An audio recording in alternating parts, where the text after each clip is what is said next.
오늘도 우리가 계속해서 이스라엘 시리즈를 공부할 터인데요. 주님이 우리 마태복음 23장에 화 있을진저로 오늘날 주님의 재림이 가까운 이때 기독교계에 화 있을진저에 해당되는 엘리트 그룹들, 서기관들과 바리새인들을 향한 예언적 말씀이 이 마태복음 23장의 화 있을진저의 말씀이, 그래서 7가지의 화 있을진저로 주님이 우리에게 가르쳐 주셨어요. 이 중에 우리가 지난 시간에 첫 번째와 두 번째 화 있을진저를 공부했어요. 우리가 23장을 이렇게 딱 보면요, 그 전체가 무슨 이야기냐면 지도자론에 관한 장이 마태복음 23장에 지도자론, 그것도 이 마지막 때의 지도자론이 23장과 24장, 25장은 예수님의 재림전과 관계 있는 메시지들이거든요. 그래서 이 화 있을진저로 말씀하셨지만 그 앞에 보면은 복 있는 지도자에 대해서도 말씀하셨어요. 그러니까 예수님의 재림 전에는 복 있는 지도자, 이 지도자를 섬기는 지도자다 그러면서 큰 자다 천국에서 이렇게 말씀하셨어요. 그래서 어떤 분을 섬기는 지도자라고 예수님이 말씀하셨을까? 성경 전체로 우리가 보면요, 제가 칼럼에서도 잠깐 비췄지만 이거 잊지 말아주세요. 여러분들도 섬기는 지도자, 큰 지도자가 될 수 있고 또 많은 분들이 지금 이 반열에 들어왔다고 저는 보고 있어요. 평신도나 관계없어요. 요새는 이 목사가 됐다고 해서, 감독이 됐다고 해서 추기경이라고 해서 이 진짜 지도자가 아니고, 이런 사람들이 가짜가 훨씬 더 많은 시대에 우리가 지금 살고 있기 때문에 그러는 거예요. 그래서 주님은 평신도들을 특별히 사용하세요. 더 순수하고. 자, 이 복 있는 큰 지도자는 어떤 사람인가? 그럴 때 이 사람은 뭐냐면 하나님의 자녀들에게 예수 그리스도가 누군지를 잘 전하는 사람이에요. 예수 그리스도가 누군지를.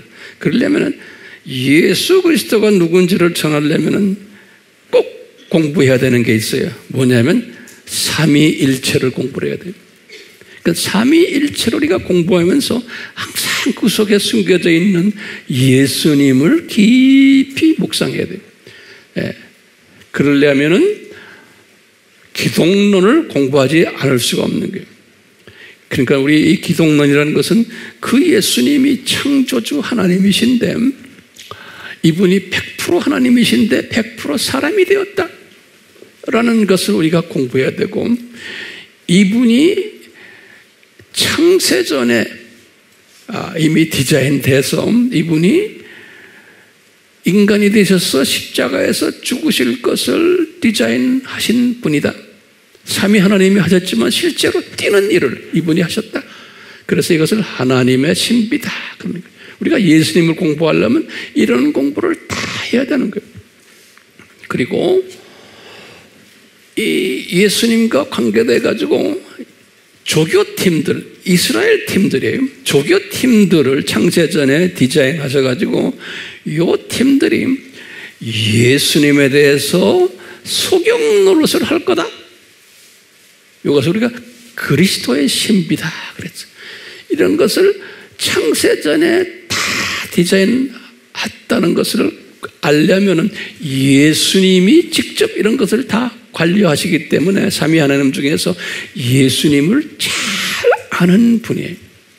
그렇기 때문에 이 큰 지도자는 뭐냐면 나도 이것을 깨닫지만 지도자가 주변의 많은 사람들에게 이 예수님의 정체성을 잘 가르쳐 주는 사람입니다.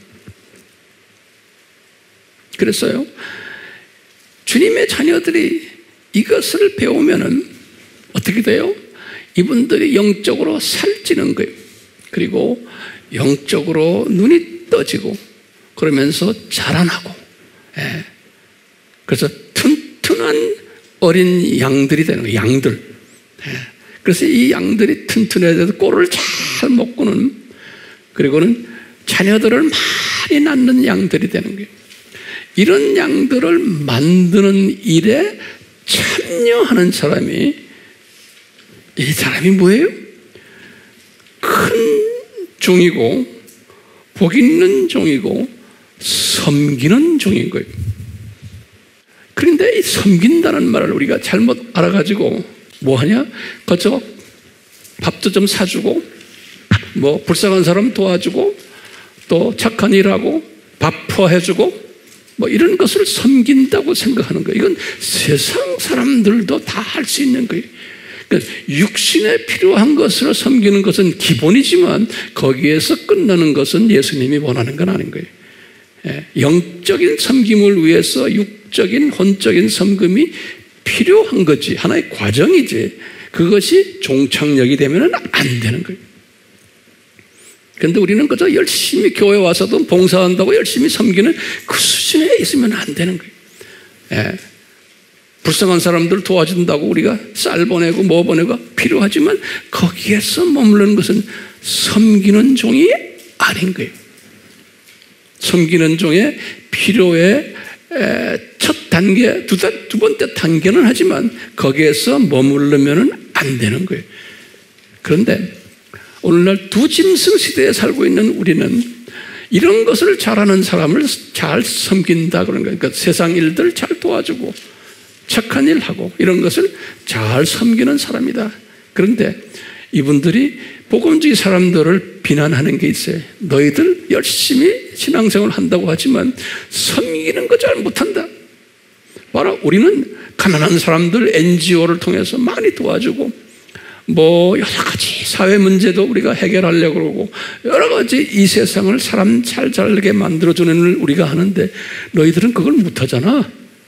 그러니까 너희들은 그저 예수 하면서 그냥 예수 이야기만 하지 실제로 사회를 변화시키는 일을 못하니까 너희들은 알고 보면 섬기는 종들이 아니다라고 보는 거예요. 그런데 이분들이 잘못 본 거죠. 자, 이렇게요. 마태복음 23장에는 섬기는 종 이야기가 있고 그 다음에 화가 있는 종들 이야기가 이 두 개 아주 대조적으로 되어 있어요. 이렇게 되어 있어요. 그렇기 때문에 예수님께서는 이 섬기는 종이 되라 하셔놓고는 그 다음에 더 자세하게 한 게 이 화 있는 종에 대해서 아주 자세하게 설명했어요. 그런데 이분이 예수님께서 이 화 있는 종들은 위선자들이다 그랬어요. 히포크레트. 왜냐하면 위선자라는 뜻이 뭐였죠? 히포크레트 하면서 우리 마태복음 6장에 예수님께서 히포크레트, 위선자들을 세 가지 측면에서 설명하셨어요. 예수님이 설명하신 거 왜냐? 선한 일을 하는데 나팔을 울면서 자기가 선한 일을 한다고 나팔을 분다는 거예요. 이게 위선자라는 거예요. 이것이요. 우리가 이것이 지금 오늘날 교회에서도 똑같아요. 교회가요. 뭘 좀 해놓고는 광고 내고 뭐 하고 자랑하고 그럼 사람들은 좋아하고 심지어는 세상 매스컴들도 그것을 칭찬하고 그래요. 그렇기 때문에요. 우리가 이제 이런 것 세상 사람들이 칭찬할 정도로 착한 일을 하는 기독교나 교회는 이미 뭐예요? 위선자 그룹에 들어가 버린 거예요. 여러분들 이 영성을 가지셔야 돼. 그러니까요. 세상 사람들이 좋아해. 저 사람 괜찮은 목사야. 괜찮은 신부야. 이러면요. 이미 끝났어요? 안 끝났어요? 끝난 이야기. 왜?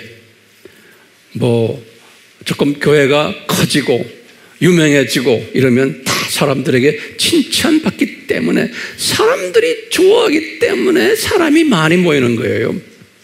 네. 그것은 영적인 측면에서 보면은 아니에요. 왜냐? 사람이 많이 모이면은 어떻게 됩니까? 그게 복이 될 것 같은데 복이 아니에요. 왜요? 사람이 많이 모이면 그 목사님이 유명해져요. 그렇죠? 그 자동적으로 유명해져요.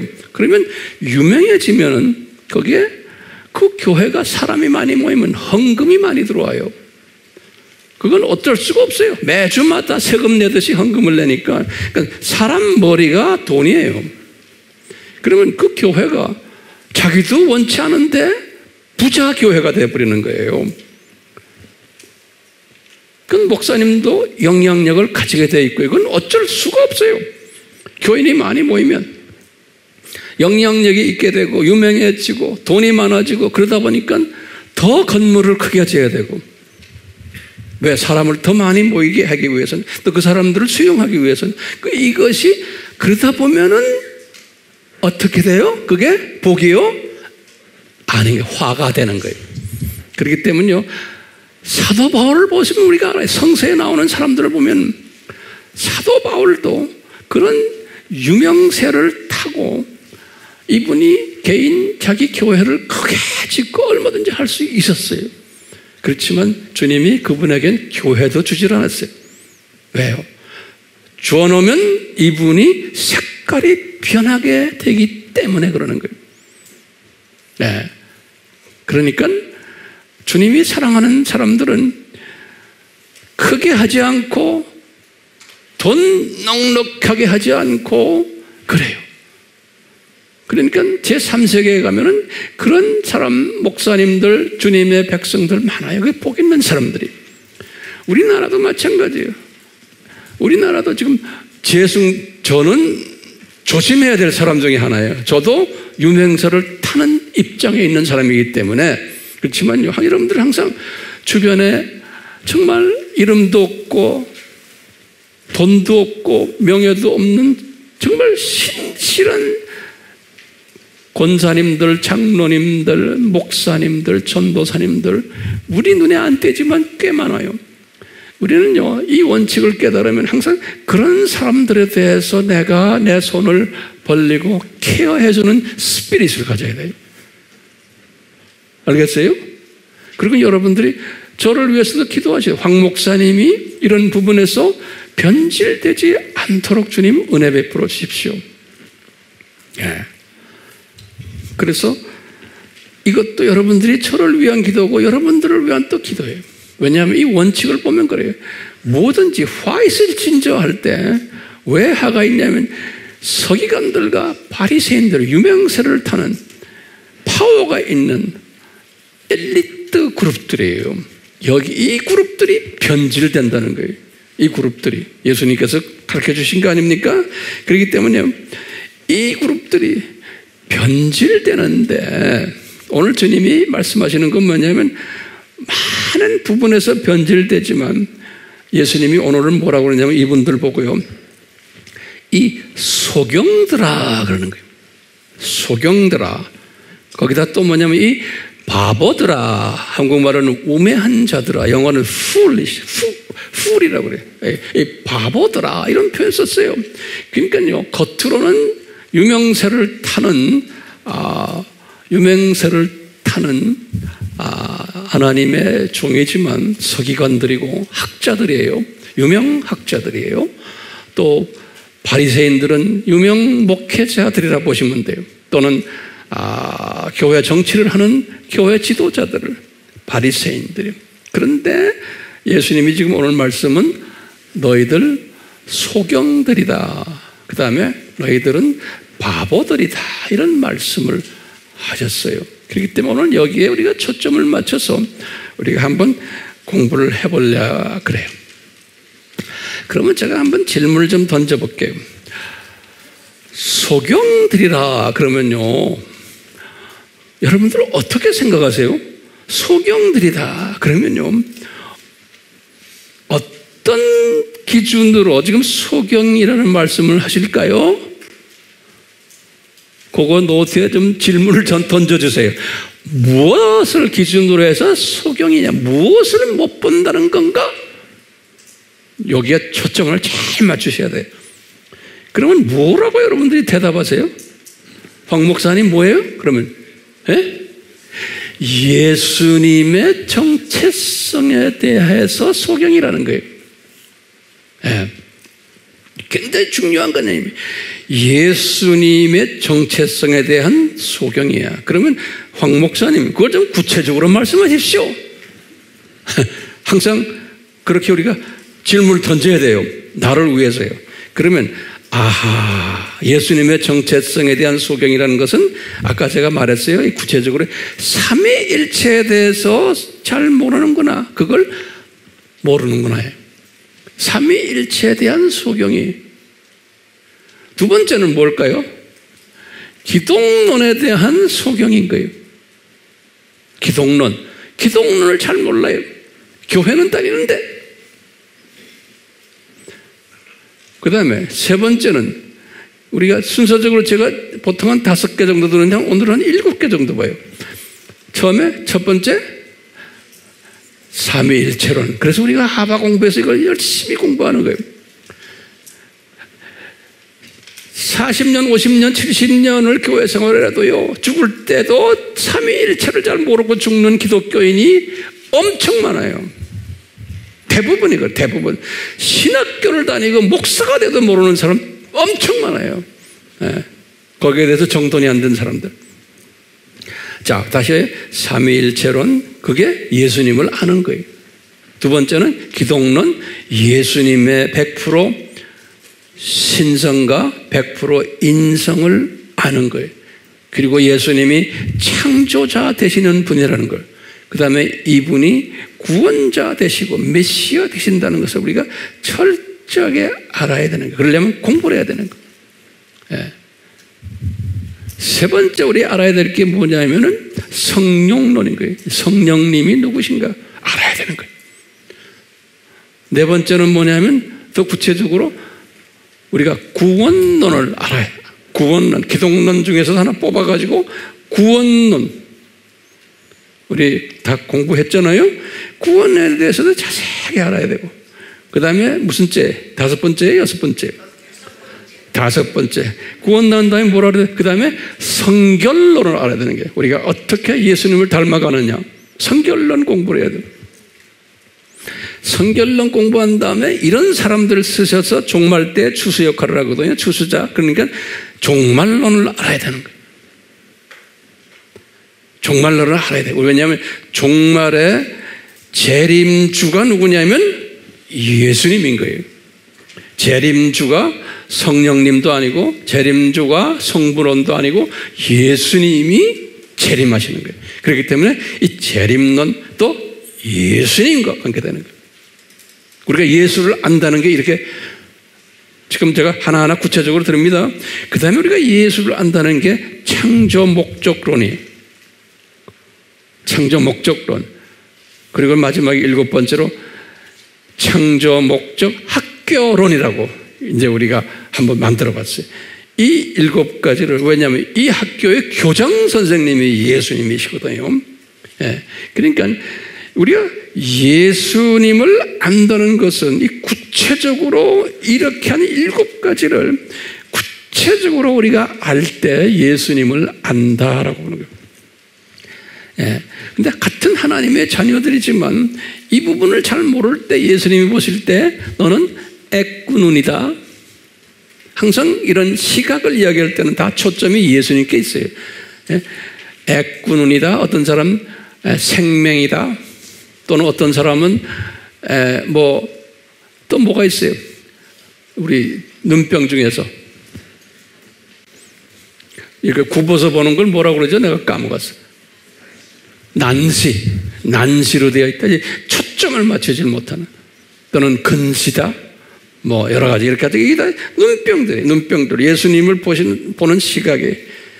우리는 이 정상적인 눈은 독수리 시각도 갖고 있고, 우리는 참새 시각도 가지고 있고, 우리는 병아리 시각도 있고 세포 아메바 시각도 다 가지고 있잖아요. 정상적인 눈은 이 조리개가 막 움직이거든요. 우리가 이런 시각을 가져야 되는데 예수님을 그런 시각으로 큰 예수님부터 시작해서 조그만 나와의 삶 속에서 같이 나와의 친구가 되는 예수님까지도 우리가 다 알고 있어야 되거든요. 또 경험해야 되고요. 이런 의미에서 이런 것을 제대로 잘 안 보는데 지금 오늘 바리새인들과 서기관들과 바리새인들 보고 소경이다 그러는 거예요. 소경이라는 것은 아주 완전히 보지 못하는 거예요. 그런데 이분들이 성경에 대해서는 또 바싹한 거예요. 오늘 그래서 이제 유대인 성경 얘기를 제가 할 거예요. 성경에 대해서는 바싹한데 그 안에 핵심 주제인 예수님에 대해서는 뭐예요? 소경이라는 거예요. 소경. 그래서 예수님이 그랬어요. 이 바보들아 그랬어요. 바보들아. 예. 요 말씀을 가르치시기 위해서 오늘 본문이 여기 마태복음 23장 16절에서 22절에 여기에 세 번째 화 있을 찐저예요. 그런데 이 세 번째 화 있을 찐저 하실 때 예수님이 이 서기관들아 이 바리새인들아 요 말씀을 하지는 않으셨어요. 그 대신에 뭘 말씀하셨냐면 이 화 있을 찐저 소경된 인도자요 그랬어요. 그러니까요 이 말은 뭐냐면 너희들 인도자는 지도자들이에요. 지도자 되면서 방향 제시해 주는 사람인데 또 예수님이 누구라고 가르쳐 주는 사람인데 인도자인데 가이드예요. 우리가 여행을 갈 때 가이드 있잖아. 가이드. 또 가이드. 그런데 블라인드 가이드 그랬어요. 블라인드 눈 감긴 가이드라는 거예요. 근데 예수님에 대해서 가이드를 해야 되는데 소경된 가이드라는 거예요. 소경된 가이드. 다시 말하면 예수님을 못 본다는 거예요. 그러니까 창세전 주님의 지금 디자인 속에 뭐 있어요? 그리스도의 뭐예요? 신비. 창세전에 이미 유대인들은 예수님을 보지 못하도록 디자인된 거예요. 이게 중요한 개념이에요. 누구를 위해서 이것을 디자인했어요? 99%의 이방인 하나님의 자녀들을 위해서 디자인된 거예요. 그래서 이 사람들이 예수님을 보지를 못하기 때문에 이 역기능적 하나님의 교육 방법이 얘들아 99%의 이방인 나의 자녀들아 얘들이 못 보고 얘들이 이렇게 성경을 달랑달랑 다 외우는데도 그 속에 있는 나를 보지를 못하니 너희들이나 좀 잘해라. 이렇게 역기능적. 그래서 예수님께서 이런 말씀하셨어요. 이거 성경 구절을 쫙 적어놓으세요. 제자들에게도 유대인들에게 예수님이 직접 인간이 돼서 오셔가지고 부활하시고는 이런 말씀하셨죠. 예수님이 얘들아 너희들 다 유대인들 아니야? 너희들 봐라. 이 구약에 나오는 창세기부터 쭉 해서 나오는 구약의 모든 모세 오경들 그거 다 나에 관한 이야기다. 그 다음에 시편들 봐라. 전부 나에 관한 이야기다. 그 다음에 너희들 나오는 이스라엘의 역사서를 봐라. 전부 나에 관한 이야기다.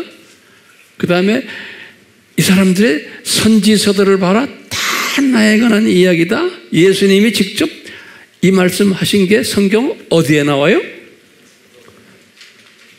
그러면 왜 나를 쳐다보세요? 어디에 나와요? 예수님이 하신 말씀? 누가복음 24장 27절 또 44절에 이렇게 말씀하셨어요. 예수님이. 근데 유대인들이 그걸 보지 못한다는 거예요. 구약 성경을. 그러면서 예수님이 3년 공생에 한 중반됐을 때 또 말씀하신 게 있어요. 요한복음 5장 몇 절에? 30 몇 절에? 9절. 요한복음 5장 39절에 예수님이 하신 말씀이 있어요. 요한이 그걸 기록해놨어요. 뭐예요? 유대인들아 너희들, 지금 유대인들 하면 지금 주님의 제자들을 상대로 해서 지금 훈련시키는 거예요. 얘들아 스크립처라는 거는 유대인들의 성경이에요. 이 구약 성경이에요. 구약 성경을 그냥 보는 게 아니고 영어로 그러죠. You search the scripture. 우리가 searchlight 있죠? 그냥 보면 안 보여요. Search the scripture 그랬어요. 네. 이 자세히 꿰뚫어봐라. 그러면 everything inside of that scripture is about me. 그래. 나에 대해서 전부 쓴 거다. 그런 거예요. 기가 막힌 말씀이에요. 그러니까 구약을 눈 비비고서 서치라이트를 보듯이 봐라. 그러면 전부 나에 관한 이야기다. 그런 거예요. 요한복음 몇 절이에요? 5장 39절이에요. 저도 다 외웠어요. 그러니까 이렇게 말하는 거예요. 그건 우리들도 다 외우셔야 돼요. 오케이? 한번 듣고만 말씀하시고. 처음에 아까 누가복음 몇 절이에요? 24장이 뭐냐면 누가복음 24장이 예수님이 부활하시고 나오는 이야기예요. 누가복음의 제일 마지막 장이죠. 27절과 44절에 나중에 집에 가서 자세히 보세요. 그 다음에 요한복음 5장 39절에. 그러니까 한마디로 하면 예수님이 지금 뭘 가르치는 거예요? 구약의 스토리들이다 나에 관한 이야기라는 거예요. 나를 이야기하는 거예요. 근데 여러 모습으로, 그러니까 구약의 스토리들이 별난 이야기들이 다 나오잖아요. 이거 전부가 다 내가 누구라는 것을 가르쳐 주기 위해서 이 스토리들이 전개되었다는 거예요. 그러니까 구약에서 이야기하는 작은 이야기들이, 조그만 대소사들 이야기들이 전부가 누구에 관한 이야기라는 거예요? 예수님에 관한 이야기라는 거예요. 누가 이런 말을 해요? 예수님이 하시는 거예요. 예수님. 네. 그러니까요, 우리가 소경이 되지 않으려면 구약을 그냥 서치해보면 전부 그 안에 예수님이 거기에서 보인다는 거예요. 무슨 스토리를 읽어도 전부 예수님의 이야기라는 것을 우리가 깨달을 때 성경이 눈에 뜨이기 시작하는 거예요. 예? 자, 이런 측면에서 예수님께서 지금 이 사람들에게 너희들은 이 서기관들아, 이 바리새인들아, 너희들은 종교인들이고, 지금 이제 나중에 내가 구약 성경 이야기하겠지만 이 모든 엄청난 구약 성경의 내용들에 바삭한 사람들이에요. 이 서기관들과 바리새인들이. 그런데 너희들이 성경에는 바삭한데 그 안에 있는 나를 보지를 못한다는 거예요. 근데 그 일부러 그렇게 해놨어요? 안 해놨어요? 일부러 그렇게 디자인된 거예요. 누구를 위해서요? 이방인 하나님의 자녀들을 위해서. 그래서 이방인 하나님의 자녀들이 그 안에 숨겨진 모든 스토리가 예수님의 이야기라는 것을 깨닫게 하기 위해서 이 사람들을 못 깨닫는 그룹으로 만들어버린 거예요. 역기능적 방법으로. 그러니까 우리 이 사람들을 미워하면 안 되는 거예요. 고맙게 생각해야 되는 거예요. 이분들이 이 고생을 하는 사람들이기 때문에. 자, 그런 아이디어를 가지고 오늘 예수님이 하신 말씀을 잠깐 보세요. 뭐냐면 예수님이 이런 예언을 드는 거예요. 이 너희들이 성전에다 맹세를 해. 그러면 니네들이 뭐라고 그러냐면 이 소경들아, 너희들이 성전으로 맹세하면 그 맹세 지키지 않아도 된다. 그렇게 너희들이 이야기한다는 거예요. 이 사람들이 그렇게 가르친다는 거예요. 예? 그런데 성전 안에 금으로 맹세하면, 성전 안에 모든 금들이 있잖아요. 여러 가지 많이 금으로 만들어 놨잖아요. 금으로 맹세하면 너희들 지켜야 된다라고 이야기한다는 거예요. 이 말은 뭐냐면요, 이 안에 물질주의가 들어있어요. 이 성서 안에 이 금 또는 이 우상에, 이 지금 로마 카톨릭이나 정교회 성서 안에 모든 금으로 뭘 만들어 놓은 게 다 우상이에요. 예. 물질과 우상에다 대고서 맹세를 하면은 이거 우리 들어야 된다. 그렇지만 성전에다가 하면은 들을 필요 없다는 거예요. 이런 식으로 너희들이 가르치지 않느냐? 이렇게 이야기하는 거예요. 자, 또 예수님이 그러면서 이 바보들아, 또 이 소경들아 이렇게 말하는 거예요. 어떤 게 더 크냐 그러는 거예요. 그러니까 금이냐 금을 거룩하게 하는 성전이냐 이렇게 질문 던지시는 예수님께서요. 자 이렇게 해놓고는 다음에 또 보세요. 또 예수님이 또 예를 드는 거예요. 누구든지 제단으로 맹세하면 안 지켜도 된다. 너희들이 그렇게 말하는 거예요. 그런데 그 제단 위에 있는 예물들, 제물들로 가지고서 이게 물질주의. 보이는 거기다가 제물을 바치는 거 제물에다가 바치면서 맹세를 하면은 제물을 바칠 때 맹세하면 너희들 꼭 지켜야 된다. 이렇게 보는 거예요. 다시 말하면 니네들은 제물의 속에는 진짜 하나님이 계시고 여기 지금 제단에는 안 계시다라고 보는 사람들이 많고 이렇게들 너희들이 가르친다는 거예요. 그러면서 이 소경들아 어떤 것이 더 크냐 이렇게 예수님이 딱 던지시는 거예요. 이 해석이 굉장히 어려워요. 그런데 오늘 제가 쉽게 설명해 주려고 하는 거예요. 그럴 때 예수님이 대답을 하시는 게 20절이에요. 그러므로 얘들아 제단으로 맹세하면 제단과 그 위에 있는 모든 것들 제물들에게 맹세하는 거나 똑같다. 그러니까 제단이나 그 다음에 뭐예요? 제단에 있는 예물들이나 이퀄이라는 거예요. 구별을 시키면 안 된다는 거예요. 자, 그 다음에 성전으로 맹세하면 똑같아. 성전과 그 안에 있는 모든 그 안에 계신 분이라고 그랬어요. 여기다 딱 그 안에 계신 분에게 맹세하는 거다. 이 말은 뭐냐면요. 좀 이따가 내가 설명해 줄게요. 또 하늘로 맹세하는 자는 하나님의 보좌와 그 위에 앉으신 분에게 맹세하는 거나 똑같다는 거예요. 하늘로 맹세하면 이 말은 뭐냐면요. 예수님이 그러니까 너희들은 내가 이제 예수님이에요.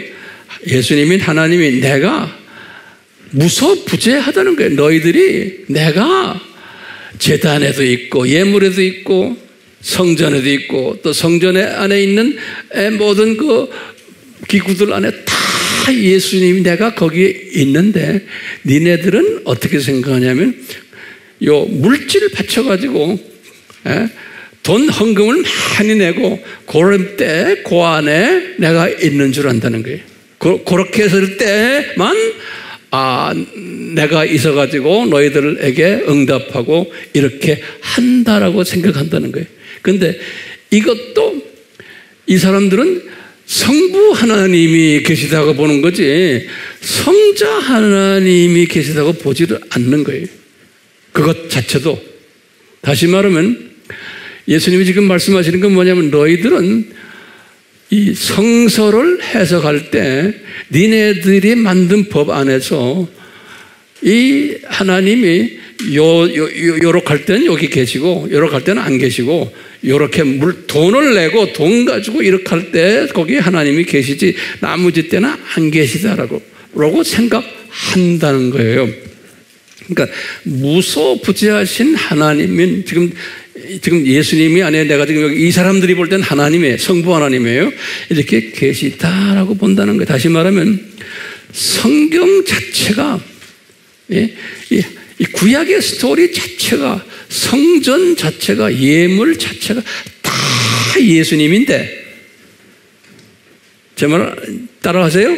전부 예수님인데 그 안에 있는 예수님은 보지 못하고 니네들은 지금 봉사가 돼가지고 소경이 돼가지고 이 바보 짓을 한다는 거예요. 진짜 이 성전의 주인도 예수님이고 예물의 주인도 예수님이고 금도 예수님이고 이 모든 게 다 나인데 나를 보여주기 위해서 다 이렇게 하는 건데 성전 지어놓은 것도 예수님을 보여주기 위해서 그런 거예요.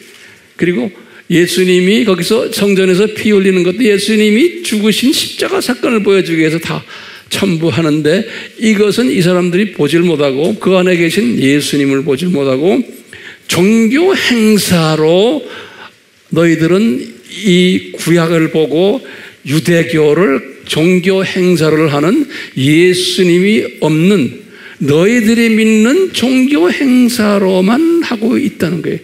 그러니까 예수님이 나를 보지 못하고 종교 행사에만 집중하는 그 하나님의 사람들을 보고 소경들이다 그러는 거예요. 그리고 바보들이 다 그러는 거예요. 오케이?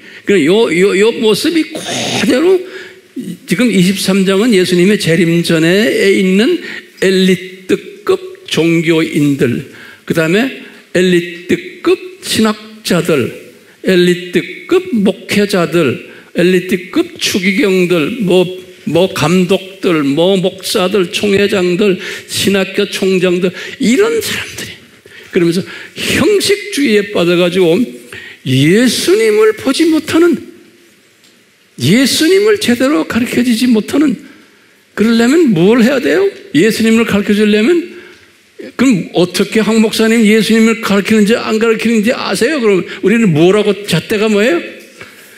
교인들에게 삼위일체론을 잘 안 가르쳐주는 거예요. 자기도 모르고. 교인들에게 기독론을 제대로 안 가르치는 거예요. 교인들에게 성결론 안 가르치는 거예요. 성령론 잘 안 가르치고, 그리고는 교인들에게 이 종말론도 제대로 안 가르치고, 거기다가 이제 이 창조 목적론과 창조 목적 학교론을 제대로 안 가르친다는 거예요. 말은 신학교인데, 말은 총회 무슨 신학교인데, 가보면 신학생들이 다 배고파하고 있는 거예요. 그리고 뭘 가르치냐? 요새 신학교들은요, 우리나라만의 전 세계 똑같아요. 이 선진국도 똑같아요.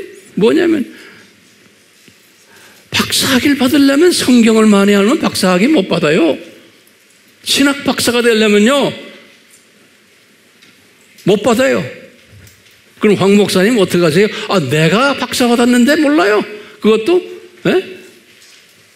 선진국에서 제일 앞장가는 신학교에서 제가 박사를 받은 사람이요. 그러면요, 그뿐입니까? 많은 내 제자들을 신학교에서 제가 교수 생활하면서 논문 쓰고 박사학습 하는 이런 일들을 내가 한 사람이에요. 그러면 항상 고민하는 게 있어요. 대학원 졸업하려고 그래도, 대학이나 대학원 박사까지도 졸업하려면요, 성경을 가지고서 논문 쓰면 안 돼요. 졸업 못 해요, 신학교에서. 그러면 목사님 그거 말이 안 되나요?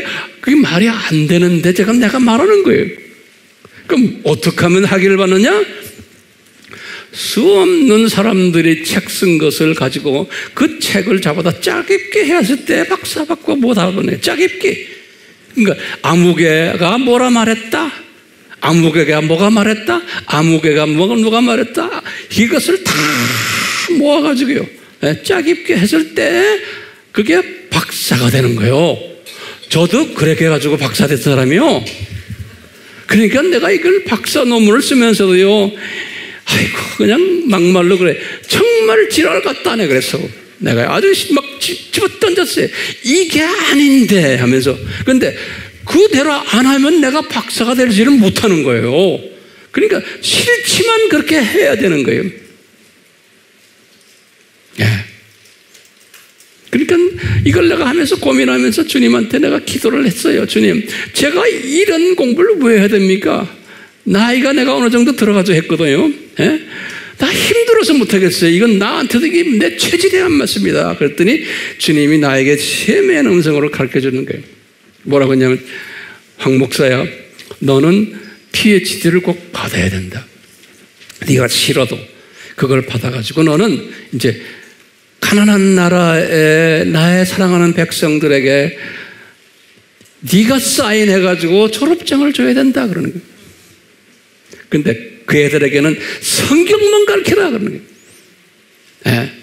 그래서 제가 지금 30년을 지금 그걸 하고 있는 거예요. 30년을요. 나도 주님의 명령을 받았기 때문에 제가 이거 하는 거예요. 네.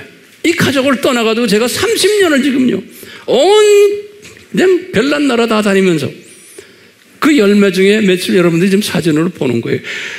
나는 신학을 안 가르쳐요. 성서만 가르쳐요. 그 성서 속에 있는 누구를 가르치는 거예요? 예수님만 가르치는 거예요. 우리 AMI 공부가 그래요, 안 그래요? 그렇죠? 자, 이 사람들이 자기네 딴에는 성경을 안다고 좀 유대인들, 이 서기관들이 성경을 집필하는 사람들이에요. 이 서기관들이 이것을 집행하는 사람들이 누구예요? 바리새인들인 거예요. 그러면 이거 여러분들 이제 꼭 아셔야 돼요. 예. 자, 보세요. 유대인 성경에 이거 다시 말하면 구약이에요. 구약 성경이에요. 제가 여러분들이 여기저기에서 이렇게 이제 주워 들은 것들 많을 거예요. 이 화면을 보는 분들도 마찬가지예요. 그런데 아무리 내가 그런 사람들이 이거 들어봐도 이 정돈이 안 돼 있어요, 모두가요. 네. 그래서 제가 오늘 정돈 시켜드리려고 그러는 거예요. 항상 이 악한 영은 우리가 쪼가리 알게 하지만 그것이 체계적으로 정돈시키기를 원치 않는 거예요. 그러니까 우리는 정돈돼야 돼요. 오늘 요거 내가 간단하게 정돈을 시켜드리려고 그래요. 여기 보세요. 유대인 사람들 하면 서기관과 바리새인들이에요. 요 사람들이 성경하면 구약 성경이에요. 구약 성경을 뭐라고 부르느냐면요. 이게 타나크라고 그래요. 타나크 한번 발음해보자. 타나크라고 그래요. 요 사람, 다 그 사람들 말이에요. 타나크란 말이에요. 네. 요 타나크라는 의미가 뭐냐면 히브리 말로 된 성경이다 이런 말이에요. 히브리 스크립처 그런 거. 거기 타나크라고 그래요. 우리 유대인들에게 이야기하면 다 알아들어요. 타나크 그래. 타나크. 네. 이게 구약 전체예요. 그런데 이 유대인성이 타나크 안에 네 분야가 있어요. 타나크 안에. 그래서요. 타나크 안에 모세 오경이 있어요. 이것을 토라라고 부르는 거예요. 토라라는 말 많이 들었죠? 네. 그 안에 토라라는 뜻이 뭐냐면 5개의 두루마리 책이다. 그런 두루마리 책이다. 그 토라라고 그러는 거예요. 네. 두루마리 책이다라는 거예요. 그게 토라 그러는 거예요. 이것을 우리가 모세 오경 우리가 부르죠. Five Laws of Moses 그래요. Five Laws of Moses. 이것은 이제 그리스 말로 뭐라고 부르냐면 펜타툭 그래요. 펜타툭. 펜타란 말은 오각형이라는 소리죠. 우리 펜타곤 그러잖아요. 우리 펜테코스트 하면 50일 그런 게. 예. 똑같아요. 그래서 펜타투크라고 그래요. 이것을 펜타툭 그러면 모세 오경을 이야기하는 거예요. 근데 이 유대인들은 이 모세 오경을 가장 중요하게 생각하는 거예요. 그러니까 이 모세 오경이 진짜 성경으로 보는 거예요. 지금도 유대인들이. 예. 자, 어떤 우리 크리스천들 중에서도 모세 오경만이 성경이라고 하는 사람들도 있대요. 난 누군지는 모르지만 그건 아니죠. 어쨌든 모세 오경을 토라라 이렇게 불러요. 두 번째는요. 여기 네비임 그래요. 네비임 임이랑 IM은 뭐예요? 복수죠. 예, 네비임 해서 이건 뭐냐면요. 22권이 있어요. 네비임이라는 그 책 안에 거기 뭐냐면 시편도 있고 잠언도 있고 역대상하도 있고 쭉 구약에 나오는 것들이 쫙 있어요. 이것을 네비임이라고 해요. 22권이 있어요. 이게 한 묶음으로 된 책이 있는 거예요. 그 다음에 또 하나 있냐면 케투빔이라고 그래요. V에 V. 케투빔이라고 그래서 12권이 있어요. 그 12권에 보면 여호수아서, 사사기, 사무엘, 상하, 이사야 이렇게 쭉 나와요. 예, 12권이 있어요. 그러니까 이게 지금 12 더하기 22 더하기 5 하면 39권이죠? 그렇죠? 이렇게 돼 있어요. 이것이 타나크예요. 됐어요? 타낙 안에 토라, 그 다음에 네비임, 그 다음에 케투빔 이렇게 있어요. 이게 타낙해 구약 성경에 구약 성경. 예. 이렇게만 있으면 괜찮은데 요 서기관들과 바리새인들이 이걸 가지고서 이제 더 많은 것을 만들었어요. 왜냐하면 이제 모세 오경을 중요시하면서 이 모세 오경을 그 안에 중요한 꼭 지켜야 될 것만 따로 뽑아가지고 또 조그마한 소책자를 하나 만든 것이 작은 토라에. 작은 토라에. 요거를 미츠보트라고 불러요. 그 사람들이 미츠보트. 요건 뭐냐면요, 모세 오경 중에서 지켜야 할 것을 꼭 중요한 것들을 모아놓은 거예요. 요 모아놓은 게 합이 613개. 그러니까 613개의 법을 모아놓은 거예요. 자, 그 중에 하지 말아야 할 것들이 365개고, 요 이제 서기관들이 이렇게 다 조직적으로 만들어 놓은 거예요. 해야 할 것이 248가지. 그래서 이것을 합 613개의 율법으로 만들어 놓은 거예요. 예. 요 율법으로 만들어 놓은 이것을 미츠보트라고 부르는 거예요. 미츠보트. 그러니까 지금 모세 오경을 그렇게 해놓은 거예요. 그러니까 모세 오경에다가 초점 맞춘 거예요. 그러다가 주 70년 성전이 무너졌죠. 성전이 무너지면서 이것을 이 미츠보트를 수정해야만 했어요. 왜냐하면 이 613개 안에 제사를 드리려면 꼭 성전에 들어가서 제사 지내야 되고 꼭 성전이 들어가야 하는데 성전이 없어져 버렸어요. 그러니까 성전이 없어 보니까 이제는 성전이 없는 거예요. 그 다음에 또 많은 사람들이 해외에 나가 사니까 디아스포라가 되니까 성전이 없잖아요. 그러니까 성전이 없는 걸로 해가지고 수정을 한 거예요. 그러다 보니까 줄어들었어요. 하지 말아야 할 것이 365가지였는데 194가지로 성전과 관계되는 거 다 뽑아버리니까.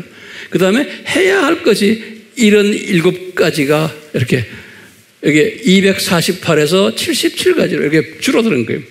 그러니까 이것을 뭐라고 불러요? 미츠봇 그러는 거예요. 미츠봇은 토라에서 중요한 거 뽑아낸 거예요. 자, 됐어요? 알아듣겠어요? 자, 그런데 부속 성경을 또 만든 거예요, 이 사람들이. 그러니까 이게 이제 제가 이제 왜 이렇게 만들었는지 나중에 이제 알게 돼요. 이 부속 성경 중에 이건 굉장히 중요한 유명한 이름이에요. 예, 여기 미시나라고 그래요. 미시나. 아주 유명한 거예요. 뜻은 뭐냐면 반복이라는 뜻이에요.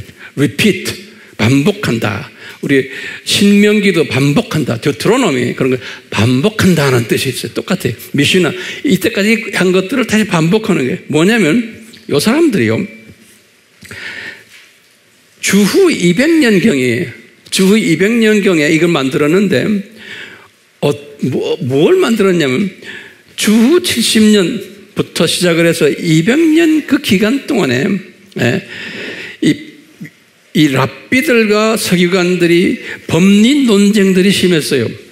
이 법리 논쟁 서로가 싸움하는 거예요. 이것이 중요하다 안 중요하다. 왜냐하면 이런 것들이 있잖아요. 미tzvah 있고 뭐 이런 게 있으니까요. 그래가지고요 이 법리 논쟁이 하도 심하니까 이것을 정리를 한 거예요. 정리를 요 미시나라는 게요. 정리를 해가지고 농업법, 안식일법, 가족법, 민형사법, 제사법 뭐 여러 가지들을 정리를 해가지고 딱 해서 정리를 해서 딱 만들어 놓은 것이 이걸 미시나라고 그래요. 오늘날도 유대인들이 미시나를 상당히 중요하게 생각해요. 이 안에 정돈된 법들이 있기 때문에 그래요. 그러다가 미시나를 만들고는 그 후에 3세기부터 5세기까지 또 문제들이 법리 논쟁들이 있었어요. 그래가지고 이 3세기부터 5세기 기간에 이 랍비들이 또 바리새인들을 랍비라고 그러거든요. 랍비라는 거는 랍비 알죠? 랍비 선생님이에요. 그 바리새인 출신들이 대부분이에요. 서기관들과 바리새인들이 또 이거와 비슷하게 또 법리 논쟁을 정리한 책이 주석책이 있는데 그것을 게마라라고 불러요. 게마라. 그러니까 3세기부터 5세기 다시 말하면 미슈나 다음에 그러니까 다시 말하면 주 70년부터 500년까지의 모든 이 성경의 논쟁들을 정리한 500년 동안 정리한 것이 요 미슈나와 게마라는 거예요. 됐어요? 예, 네, 정리된 책이에요. 그러다가 이제 정리된 책을 이 두 권을 하나로 만든 거예요. 이 지금 미시나와 게마라를 하나로 만든 것이 그 유명한 탈무드라고 하는 거예요. 탈무드. 그러니까 이제는 미시나도 우리는 몰라도 돼요. 게마라도 몰라도 돼요. 그렇지만 이 두 개를 정리해가지고 하나의 책을 딱 만든 거예요. 탈무드란 뜻은 배움이라는 뜻이에요. learning 한다는 소리예요. 그래서 부석 성경에 탈무드를 딱 만들었어요. 그래서 이제 탈무드를 만들 때 어떻게 만들었냐면 주전 500년 때부터, 주전 500년은 우리 586 알죠? 바벨론 사건이에요. 주전 500년부터 주 500년, 이 1000년 동안에 기간 동안에 이스라엘 사람들이, 유대인들이 이 성경에 나오는 여러 가지의 그 가르침들 있잖아요. 모세 오개 가르침들, 그 다음에 여기 지금 부석 성경의 가르침, 이런 것들을 총 정리해가지고 하나의 그 종합책을 하나 만든 거예요. 그 종합책이 탈무드인 거예요. 탈무드. 예. 그러니까 이 탈무드는 페이지가 약간 12,000페이지 되는 거예요. 방대한 인포메이션이에요. 그리고는 이 사람들은 이 안에 온갖 지혜들을 다 집어넣었어요. 성서에 있는 내용들을 뽑아가지고, 그래서 이게 아주 종합 백과사전이라고 그럴까요? 이런 책이 이게 탈무드예요. 그러니까 가정 문제가 있을 때, 사회 문제 있을 때, 뭐 여러 가지 법적 문제 있을 때, 뭐 여러 가지의 모든 문제들을 다 해결하는 그 참고 서적이 탈무드인 거예요. 그러니까 아이들부터 외우기 시작하는 거예요. 어린아이 때부터 이 탈무드를 시키는 거예요. 너희들 성공하려면 이 탈무드에서 가르치는 걸 공부해야 된다. 그 탈무드를 졸렁졸렁 다 외우는 거예요. 그래서 우리나라에도 뭐 탈무드를 번역해가지고 탈무드 책도 있잖아요. 왜냐하면 예수 안 믿는 사람들도 이 탈무드 속에 가르치는 여러 가지의 잠언의 지혜들, 전도서의 지혜들이 이 속에 다 숨겨져 있는 거예요. 그러니까 인생 교과서라고 보시면 되는 거예요.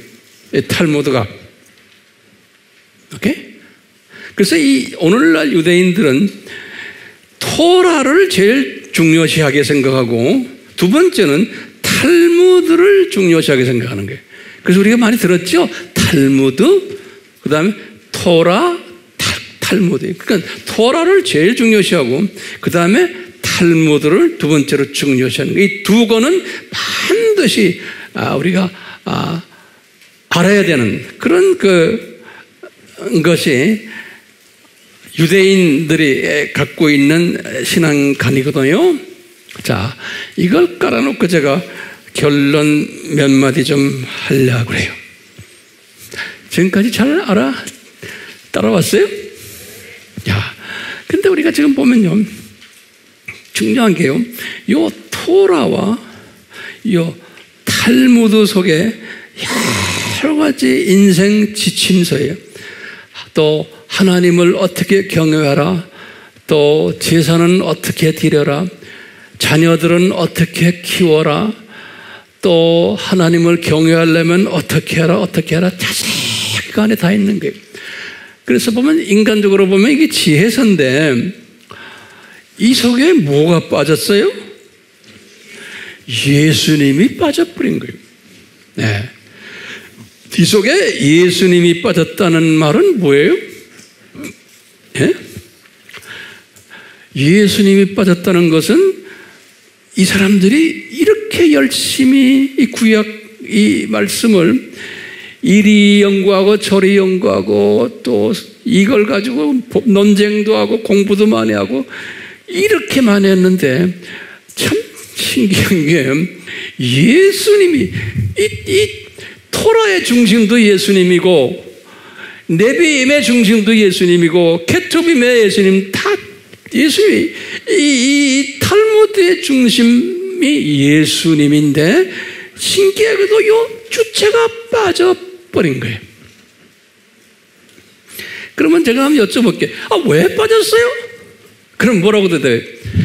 창세전 그리스도의 신비다.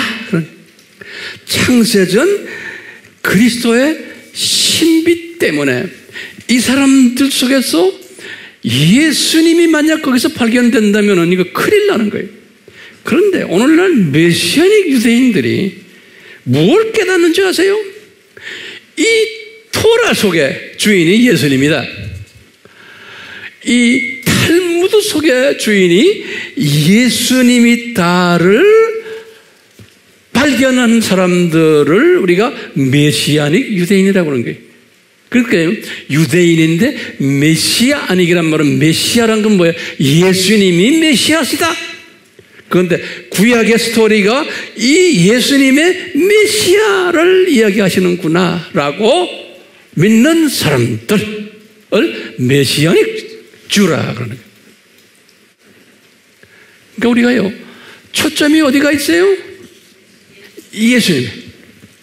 자, 그러면 이제 마지막 결론이 딱, 황 목사님, 오늘 왜 이 설교를 하십니까? 우리한테. 그러면 제가 뭐라고 대답해야 돼요? 예수님이 지금 23장, 마태복음 23장은 종말 때 서기관들과 바리새인들을 향해서 말하기를 너희들 뭐예요?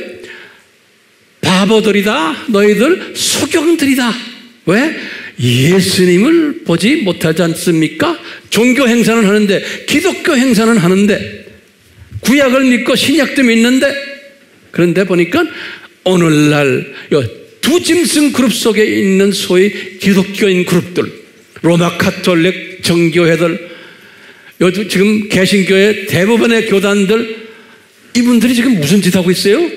두 짐승이 가리키는 종교다원주의를 지금 가리키고 있는 사람들인 거예요. 그러니까 이것이 나빠요, 좋아요?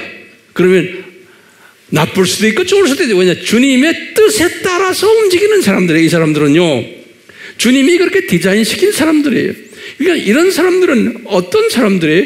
지옥 자식이요? 아니요. 지옥 자식들인 거예요.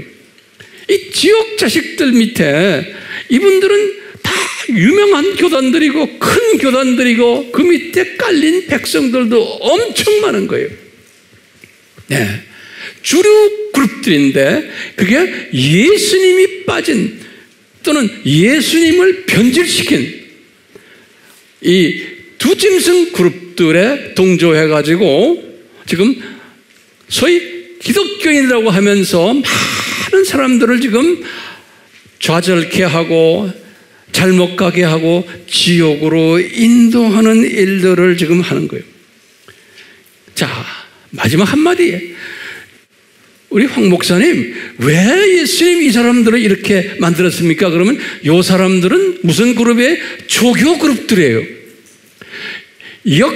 창조 목적 학교에서 역기능적 행동을 하도록 한 거예요. 그런데 역기능은 예수님에 대한 역기능적 행동을 하도록 조교 그룹들이에요. 이 조교 그룹들 중에 요즘 엘리트 그룹들이 이런 짓들을 한다는 것을, 그래가지고 그대로 신약 때에 와서의 엘리트 그룹들이, 특히 마지막 때의 엘리트 그룹들이 이런 짓을 한다고 했기 때문에 오늘날 세계의 엘리트 신학교들이 다 변질돼 버린 거예요. 변질돼야 돼요? 안 돼야 돼요? 돼야 되는 거예요. 근데 이분들이 자기네가 속이긴 것은 몰라요. 다들 박사학위 가지고요, 교수 생활을 수십 년째 하고 책도 많이 쓰고 했는데 그 사람들이 쓴 책들을 제가 보면요, 무슨 소린지 내가 이게 안 돼요. 그 잠이 오는 때 그 사람들 책 보면 잠이 싹 와요. 그런데 유명하다고 그래요. 유명하다고. 아무리 들여다봐도요, 제가 볼 때는 이게 유명한 게 아니에요. 그때 그걸 가지고 유명하다고 그러는 거예요. 그리고 그 사람들 책 보면요, 내가 놀랄 게 수없는 수백 명의 사람들의 책을 인용을 해요. 그러니까 이 수백 명의 사람들의 책을 인용하니까요, 나는 내 실력으로 그걸 못해요. 가장 나는 쉽게 인용해야 되는 게 뭐예요? 성경 말씀을 인용하는 거예요. 그러니까 저는 학자지만요, 딴 사람들이 써놓은 것을 인용하는 것을 성령님이 막으세요. 그리고 황 목사야, 너는 네가 쓰는 책들은 절대로 딴 사람들이 쓴 것을 인용하지 말고 너는 뭘 인용해라? 성경 말씀을 인용해라. 그래서 저는요, 학자로서 성경 말씀을 인용하는 학자죠. 이 사람 저 사람이 글 쓴 걸 인용하는 걸 주님이 못하게 하시고 내가 봐도 마음에 차질 않아요. 예. 이상한 사람이죠? 근데 저는 그래요. 근데 내가 박사 공부를 할 때 얼마나 힘들었겠어요. 성경 말씀을 인용하면 내 담당 교수가 찍어버려요. 찍고 건 뭐라고 그러는지 아세요? 예? 딴 사람들 쓴 거, 다른 사람들의 논문들을 다 인용해라 그러는 게. 속으로는 내가 속으로, 아이고, 이 죽일 놈의 새끼. 그렇지만, 어떻게 해요? 안 그러면 그 사람이 나에게 박사학위를 안 주는데. 이런 고민 속에서 제가 이것을 다 깨달았기 때문에. 그리고 내가 30년을 그렇게 해서 박사학위를 받고 30년을 필드에서 뛰어보니까 이런 설교가 나오는 거예요. 네. 하루아침에 된 게 아니에요. 그러니까 우리 할 일이 뭐요? 오늘날 이런 소위 소경들, 이런 바보들이 깔려있는 세대예요. 교회 안에. 우리 지금 기독교를 이야기하는 거예요. 예? 눈 감긴 소경들이, 이런 사람들 밑에 수 없는 하나님의 자녀들이 지금 주일 예배를 드리고 말씀 공부를 하고 있어요. 매스컴에 들어가서 많이들 공부해요. 그런데 무슨 말도 잘하고 뭐 농담도 잘하고 예화도 잘 들고 아주 성경 구절 하나 딱 읽고는 딴소리 하는데 뭐 온갖 세상 돌아가는 거 다 이야기하고, 그러다 보면 성경은 몰라요. 그 속에 이게 예수님이 하신 말씀인데 예수님의 뜻을 이야기를 하지 않고 딴소리를 하니까 그 사람들이 그걸 다 좋아하는 거예요.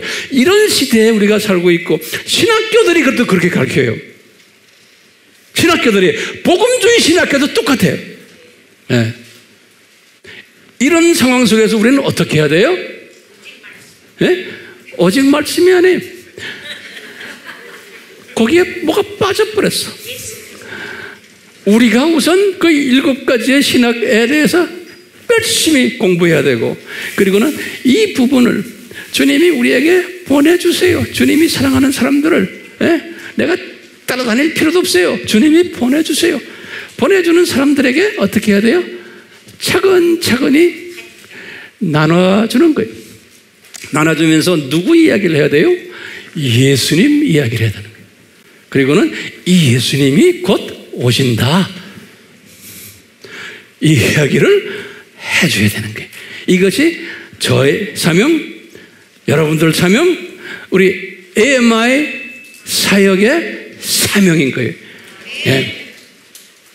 예수님 우리에게 이 사명을 분명히 주셨으니 우리가 이 사명을 잘 감당할 수 있도록 성령님이여 말씀으로 충만케 하시고, 지혜로 충만케 하시고, 능력으로 충만케 하시고, 우리에게 소원으로 충만케 하시고, 주님, 우리가 이 노아의 시대에 정말 영분별력이 필요합니다. 주여, 저희들에게 이 최우선이 우리의 삶이 무엇인지를 깨닫게 하는 성령님의 깨달음으로 충만케 해 주시옵소서. 예수님의 이름으로 기도드리옵나이다. 아멘. 삼위 하나님, 저희들의 고백을 들으시고 이 고백대로 우리의 삶이 진행되도록, 지배되도록 은혜 베풀어 주시옵소서. 예수님의 이름으로 축원하옵나이다. 아멘.